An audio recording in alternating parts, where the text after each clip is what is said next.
আবু হুরায়রা রাদিয়াল্লাহু তাআলা আনহু বলেন, রাসূল সাল্লাল্লাহু আলাইহি ওয়াসাল্লাম বলেছেন, মা মিন ইয়াউমিন আকসারা আইয়ুতিকাল্লাহু ফিহা আবদান মিনান নারে মিন ইয়াউমি আরাফা।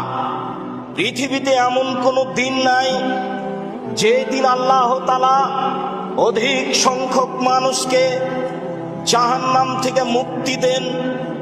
আরাফার দিনে যত মুক্তি দেন, আমরা আরাফার দিনে সিয়াম পালন করি, আরাফার মাঠে উপস্থিত হাজী ব্যতীত। রাসূল সাল্লাল্লাহু আলাইহি সাল্লাম বলেছেন, আরাফার দিন সিয়াম পালন করলে আগে 1 বছর, পরে 1 বছর, 2 বছরের পাপ ক্ষমা হবে। তিনি বলেন, আরাফার দিন যত মানুষ জাহান্নাম থেকে মুক্তি পায়, পৃথিবীতে বছরে আর কোনো দিন নেই যেই দিন মানুষ তত জাহান্নাম থেকে মুক্তি পায়।